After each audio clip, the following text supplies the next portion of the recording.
sekalian rahimani wa iyyakumullah, Allah memerintahkan tiang pelungguh untuk apa? Untuk istighfar. Wastaghfirullah, wahai jamaah, beristighfarlah kepada Allah Subhanahu wa taala. Setelah kita analisa, setelah kita memikirkan, setelah kita mengkaji, ternyata jamaah sekalian rahimani wa iyyakumullah, istighfar ini dibutuhkan oleh seluruh manusia. Entah dia berdosa apalagi, entah dia tidak berdosa apalagi dia sedang melaksanakan ibadah, dia harus beristighfar.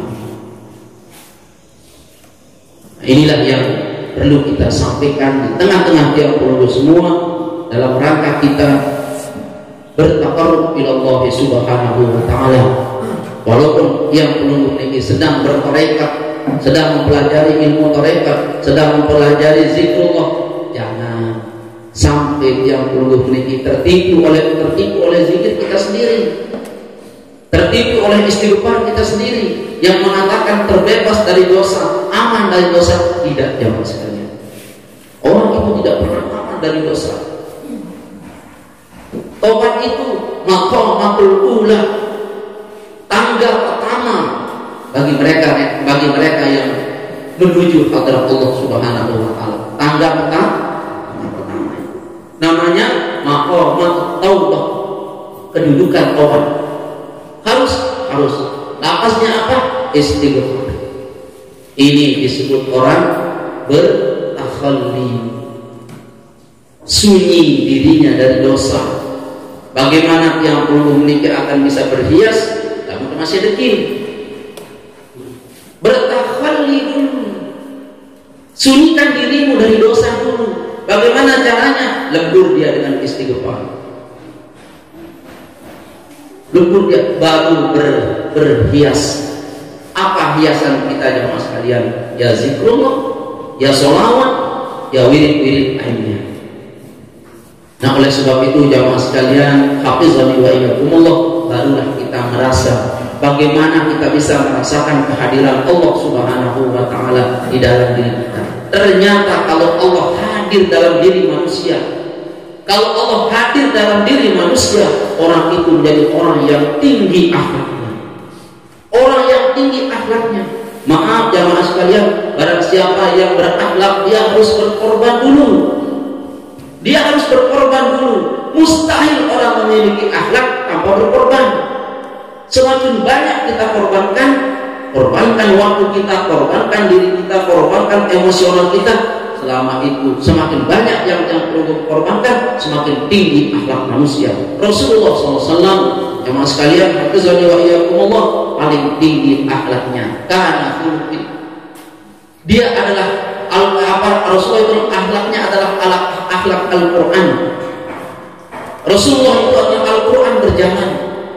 Tidak ada satu manusia pun yang akhlaknya seperti pas akhlak Al-Quran. Cuma satu, Rasulullah SAW. Kita jamaah sekalian, akhlak Al-Quran kita 3%, 2%, 3% akhlak Al-Quran.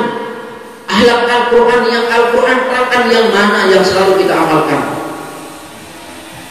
Aneh jamaah belum ini yang paling diamalkan oleh manusia, orang Lombok, orang Indonesia, dan pelungguh semua ini adalah masna wasulah sawarubah. Kamu tak baik ini.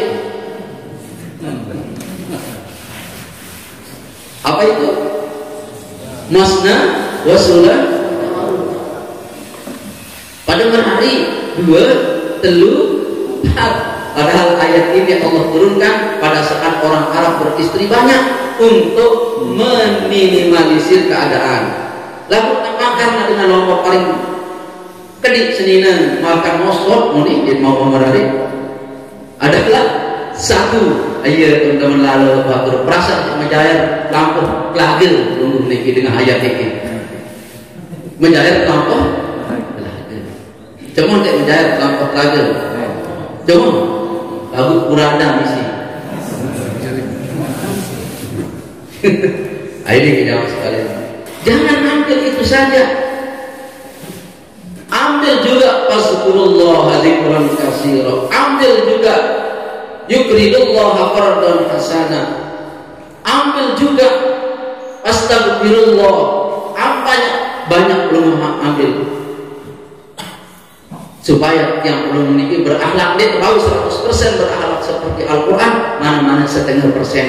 Dia tahu setengah persen jamaah, mana-mana 1%. 1% saja ayat Al-Quran yang sudah aku turunkan lalu kamu diterangkan oleh Rasulku, ayat yang mana yang selalu kamu amalkan dalam kehidupanmu. Nah, Rasulullah, tidak wahai Allah. Sial jamaah itu. Lunas? Nah, tadi di awal yang mengatakan inna haza tazkirah faman syaa'a attakhadha ila, ini adalah tazkirah, peringatan. Barang siapa yang berkeinginan menuju jalan Allah Subhanahu wa taala, ambil salah satunya. Ya, perjuangan ini salah satunya. Disebut dia sabil, mempelajari ilmu zikir, salah satu sabil jalan menuju Allah Subhanahu wa taala. Sampai enggak jamaah sekalian? Sampai. Manakala juru dakwah kita, guru kita, ilmunya juga sampai kepada Rasulullah sallallahu alaihi wa alihi wasallam. Jamaah sekalian, hafizani wa iyyakumullah. Prinsip kita sekarang adalah bila mana kita yakini satu majelis, satu orang, ya termasuk guru besar kita Al-Maghfurullah Bapak Maulana Syekh, kita yakini beliau, ilmu beliau itu sampai kepada Rasulullah SAW, peganglah seerat-eratnya, sekuat-kuatnya. Jangan sekali-kali kita meloncat, jangan sekali-kali kita piwal dari apa yang sudah diajarkan oleh beliau. Dia dengan amal-amalannya, dia dengan zikirnya dan lain sebagainya. Amin. Jamaah sekalian rahimani wa iyyakumullah. Di dalam tiap pelungguh mengasah kemampuan diri kita untuk bagaimana kita bisa merasakan kehadiran Allah Subhanahu wa taala di dalam kehidupan kita. Kita butuh konsentrasi, kita butuh perhatian. Kita butuh apa? Perhatian. Ilmu itu jamaah sekalian, ada ilmu yang Allah Subhanahu wa taala haruskan kita cari. Apa itu? Ilmu tentang kehidupan. Ilmu tentang kehidupan harus. Contohnya apa? Berbisnis, ilmu meraih kebahagiaan dunia, kemudahan dunia, harus yang betul-betul. Ya, bentuknya ilmu matematika, bentuknya ilmu alam, bentuknya ilmu listrik, bentuknya ilmu bumi, bagaimana yang belum sukses, bentuknya ilmu bisnis, bentuknya ilmu arsitek, bagaimana yang belum bisa meraih kehidupan dunia. Ada yang ilmu itu jamaah sekalian, ilmu tentang bagaimana kita bersikap kepada Allah. Ini apa? Wajib. Contohnya bagaimana? Bagaimana yang belum bertakwa kepada Allah? Bagaimana yang belum bertawakal kepada Allah? Bagaimana yang belum bersabar terhadap perkara? Entah itu musibah, perkara bersabar terhadap istri, bersabar terhadap anak dan lain sebagainya. Belajar. Nabi Yusuf saja ditarbiyah oleh Allah dengan sifat kesabaran beliau. Belum begini di surah Yusuf. Nabi Yusuf gara-gara dengan, wahai saudaraku, kalau kamu keluar dari penjara, ceritakanlah tentang aku kepada Tuan Raja. Ceritakanlah tentang aku kepada Tuan Raja. Pesan Nabi Yusuf kepada temannya yang keluar dari penjara ini. Tentang apa? Tentang aku ini punya keahlian, yaitu keahlian takdir mimpi. Sama impi raja. Lemak kamu narang raja mimpi itu menu model, panggil aku. Enggak memesan Nabi Yusuf kepada saudaranya yang sesama narapidana.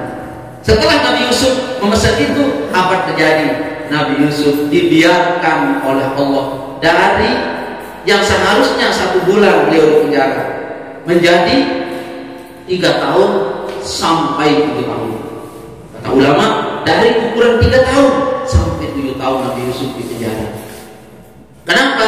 Nabi Yusuf tidak menyerahkan diri kepada Allah secara awal. Berharap kepada manusia yang sesama di narapidana ini, dan berharap kepada Tuhan Raja. Ditegur oleh Allah, jangan begitu wahai Yusuf, kamu serahkan saja urusan hukumanmu kepada aku. Dedek memesan-mesan, dedek berharap oleh sesama narapidanamu. Jangan berharap kepada Tuhan Raja yang akan mengeluarkanmu. Jangan berharap. Kenapa? Ulama tafsir mengatakan, engkau wahai Yusuf bukan manusia biasa, kamu itu nabi. Kamu itu nabi, tidak boleh begitu wahai Yusuf.